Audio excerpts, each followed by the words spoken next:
There's only one person we do this for, CP. Voices blending, melodies ascending, harmony in the air. Our songs are never ending. In the barbershop we create magic. Brad and John show, yeah. It's pure classic. No instruments needed, just our vocal range. Notes flying high, it's our musical exchange. Tracy's station may try, but they can't compete. Our barbershop style, it can't be beat. Oh, the harmony of voices, so sweet. In the barbershop of life, our tunes will repeat. No need for instruments, no need for a band. Just the Brad and John show, the finest in the land.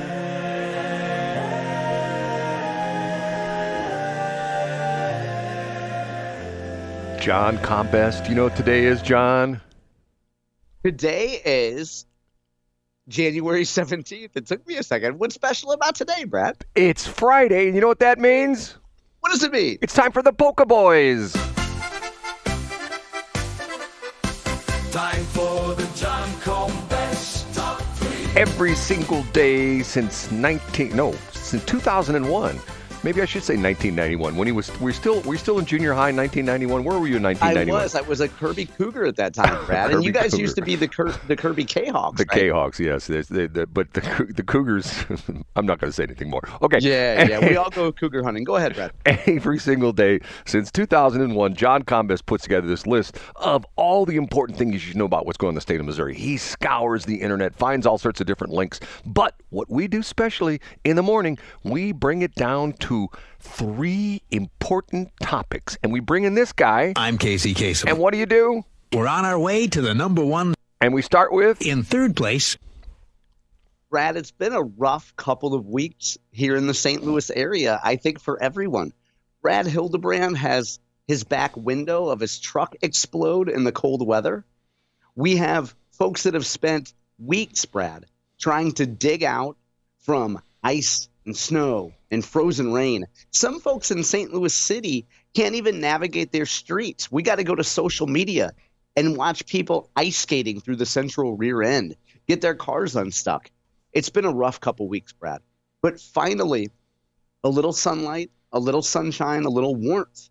If we look east to Washington, D.C., and we can be proud that the mayor of St. Louis City, Tishaura Jones, is in Washington, D.C. today, Brad. She got there yesterday. She's there today. She'll be there tomorrow. It's a little bit warmer in Washington, D.C. than it is here. And St. Louis is being represented because Mayor Tishaura Jones is at the United States Conference of Mayors. It's their winter meeting.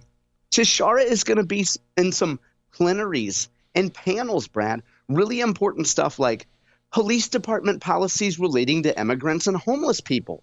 That one's closed to the press, so we'll never know what was said. But, Brad, Tishaura Jones is in Washington, D.C., doing very important mayor stuff. Now, she's also there raising money, of course, because she's up for re-election. So she had a fundraising event yesterday.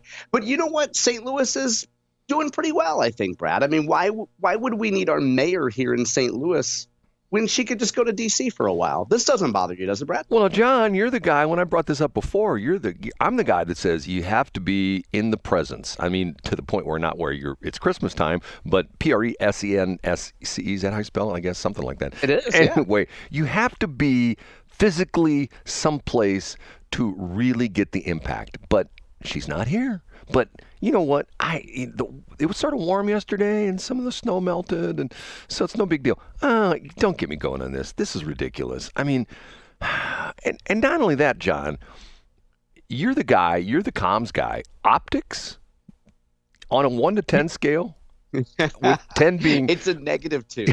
Now here's where you and I and all of our listeners, Brad, can have some compassion, because you know I guarantee you there were people at City Hall who were close to Tishaura Jones or who at least worked for her, who were in the room when this was being discussed. And somebody in that room at City Hall said, look, you can't go to D.C. and raise money and sit on a panel, where people say things like, to be more inclusive, we need to increase the diversity of voices, and only then can the diverse voices be included in the conversation about diversity voices, and talk in circles and do the whatever they do on these panels, Brad. Somebody was in that room and said, look, this is a terrible idea. Have you guys turned on the news? Have you gone to social media? Have you seen how outraged people are about the fact they can't drive in the city? And then other people in the room overruled them, obviously, because we know how this goes. And those people with some common sense, Brad, are sending these stories around today saying, I told you guys, it does not make sense for us to abdicate our responsibility and go to D.C. and raise money for our reelection and then sit down on a while and do some words on a panel and then come back home. There were people in the room, I'm certain, that gave good advice. And those people are like, told you so. John, once again, I'm a hands-on kind of guy. If I were the mayor of St. Louis, I would be working with the streets guys. I would be pulling 12-hour shifts with them. And I know people are going to say, but you're the mayor. You're supposed to be take care of the mayor's duties. I would have my assistant sitting shotgun in the cab of the truck, with the computer, laptop, and we'd be on the phone talking to people and be plowing streets, and I'd be driving by people. Hi, I'm the mayor. Yes, it's me behind the snowplow. Get what I'm saying, John? But I get exactly what you're saying. And you and I have that back and forth a lot as it relates to corporate types who do the what I allege are photo ops when they do this type of stuff. But Brad, you have a point. Of course you have a point here, because it's people don't want to know. People don't want to pick up the Post-Dispatch, or more realistically today, they don't want to see a clip from Mark Maxwell at KSDK saying, well, the mayor's in Washington, D.C. while all this is happening. If you're somebody like Kara Spencer, who, by the way, had a tremendous fundraising quarter, Mark Maxwell reported, in her bid for mayor against Tishaura Jones, Kara Spencer raised a ton of money. If you're Kara Spencer, you look at this and you say, I can't believe Tishaura Jones is helping me so much. Like, whoever is giving Tishaura advice is doing a great job for Kara Spencer. John, years ago, you remember Ross Perot? Remember who Ross Perot was? I do remember. Yeah, I wrote an essay in 1992 in ninth grade called Ross for Boss. Go ahead. Okay, if you don't know your history, some of the younger folks out there, Ross Perot was a guy who ran a company, a very profitable company called EDS, Electronic Data Systems. He was a data processing guy, made a ton of money. And I think he was probably, wasn't he like a billionaire, or wasn't he very close to being? I think he was a billionaire. He was one of the first, like, super, super rich guys. And he ran for president, and essentially some people say he spoiled George Bush's reelection in 1992 because it was a three-way race, and he pulled away a lot of people from the Republican candidate, who was George Bush, not W, but his father, okay? Ross Perot had some of, I don't know if you remember this or not, Ross Perot had some of his executives held hostage. They were kidnapped and held hostage. I can't remember, some country in the Middle East. What did Ross Perot do? He jumped on a plane with some BA dudes, if you know what I'm saying, and went over to wherever this country was and saying, I'm not leaving till I get my guys back. That still has an impact on me. The guy was the president of the company. He had so much money, he could have just the next day said, I'm not going to work again in my life. I'm just going to lay by the pool for the rest of my life, and I'm just going to buy a new Ferrari every day. He could have done it. But he jumped on a plane with some BA, SEAL, Navy SEAL type dudes, and he got his executives back. That made an impression on me. You know what I'm saying? I do know. Now, for what it's worth, Tishaura has filmed some of her own selfie videos, Brad. Yes, I've seen them.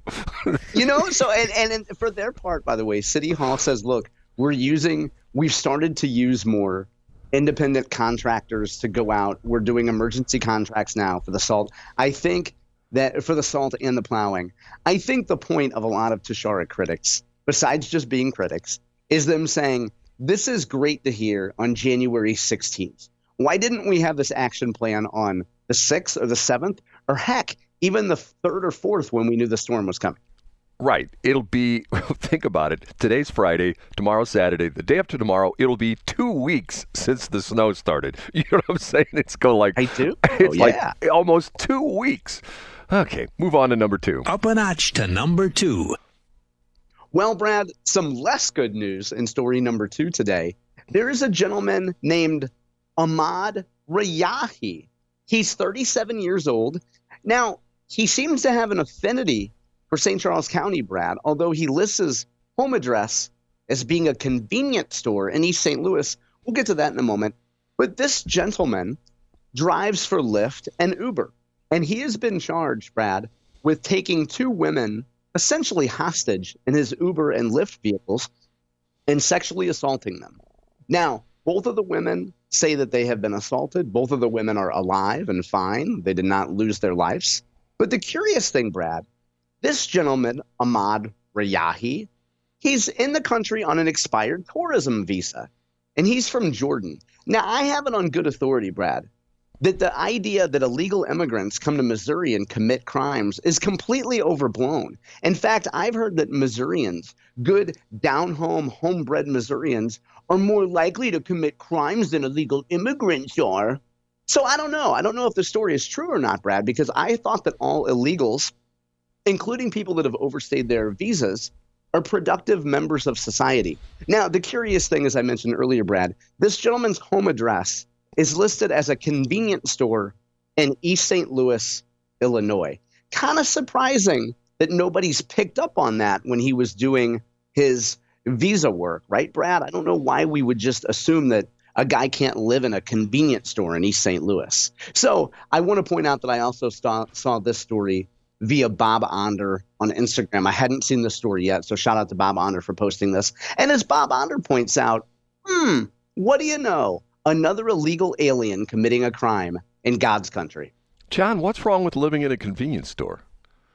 Well, you would if you owned a convenience store, Wouldn't but that's bother because me. you would have it stocked with helium and firefighting equipment. I'd live in the back room. It wouldn't bother me at all. Remember, see, the interesting thing about this is that our original radio station in Washmo, we were in a building and if you go back, this is sort of funny because if you go to Old Town, you know where that's in St. Charles. You've been in Old Town. I do. Oh, yeah. Or Newtown, whatever it's called, Newtown. Okay. Back in the day, there were, and you still see some in some areas, I think like in Maplewood, there's some places like this, where you had a business on the first floor and people lived on the second floor. My great aunt, who had a bar, Fritz's Fine Foods, on North Broadway, lived upstairs. And she had a very nice house upstairs. So she lived at the bar. I'm thinking to myself, what a great place to live if you like to drink. You live at the bar, right? Yeah, I know. You can stumble right home, right, Brad? And think about it. If the guy likes Little Debbie's, what a better place to live than at the convenience store, right? You just walk up in front and grab a box of zebra cakes and go back to bed, and life's good. You know what I'm saying? Very conducive to healthy lifestyles. And as a 15-second plug, if you've never watched this channel, Brad, Gas Station Encounters, have you watched it? Yes. Is it not the best?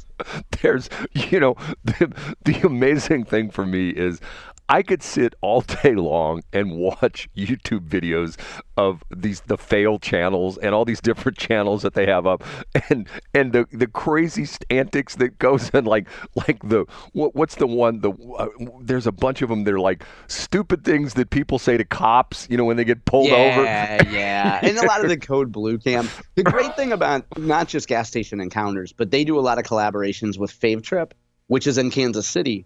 So, in other words, one of the most popular these stations based in Kansas City. So you see people coming in all the time in Chiefs gear and Royals gear, trying to steal Little Debbie's and, using their fat little kids as props to hide stolen material. It's great. Which reminds me, in B Block, let's talk about a story that I read yesterday about Walgreens, which is sort of interesting, which sort of dovetails in exactly what you're talking about. Okay, we ready for number 1?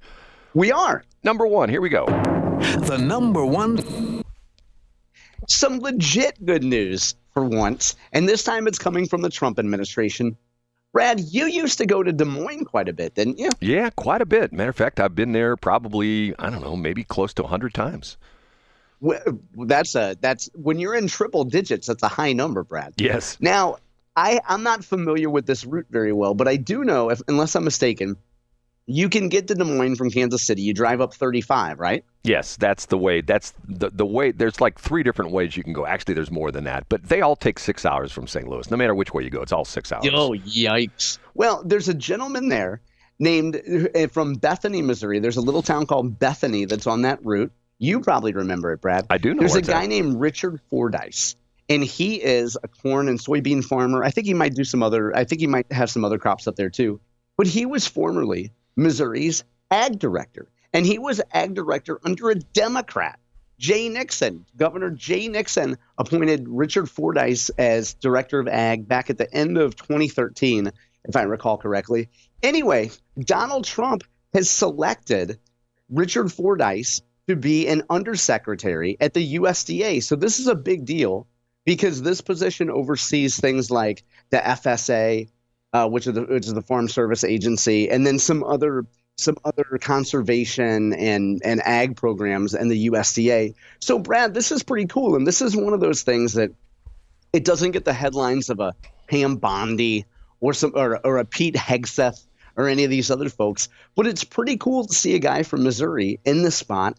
And I'm guessing, Brad, that if Missouri has some natural disasters or we start to have some unique risk events that take place in Missouri, we know that we have a guy at the USDA and a position of leadership that will look out for Missouri. So some good news in story number 1, Brad. Yep, a lot of interesting things on I-35 if you like corn and farms and John Deere tractors and Case tractors. If you like soybeans, right, and you like to look at a little water hemp, you're in luck. Yeah, I know exactly where Bethany's is. Bethany's been through that area many times. Now, here's the interesting thing, and I've asked you this before, and I keep forgetting. With our congressional districts, this is the difference between the northern part of state of Missouri and the southern part of the state of Missouri. There's one congressional district that's the entire northern state of Missouri, northern part of it. Isn't that correct, John? Yeah, it's a guy named Sam Graves has that whole giant swath from border to border. Yeah. There's not much up there. Once you get about, in the entire state of Missouri, once you get about 50 miles north of I-70, it's pretty rural. I think the high points are probably, would be, Moberly, and Moberly's not that big. What's the one where? Well, Kirksville's up there, Kirksville, and then Hannibal. That's pretty much it. Wouldn't you agree? Pretty much those are pretty much the big 3, and both of those are relatively small cities, but once you get along the I-70 corridor, obviously you had Kansas City and St. Louis on both ends, and you have Columbia, Jeff City in the middle, but you still have like Cape Girardeau and Branson and Springfield and places like that. But for once, John leads us with number 1 with good news. I don't know what to do. I mean, I know. Well, we had to rejigger it a little bit because if we were doing closer to home, we'd end up with the fact that everybody is testing the engineering fortitude of their shovels today, trying to bang out the slush before the next deep freeze comes, Brad. Okay, we have to take a break. I'm going to lead off in B block, which will be up next, with a segment that will involve 3 numbers. Okay, you ready for this, John? I can't wait to hear it, yeah. 3 numbers, which those 3 numbers I like, John doesn't, okay?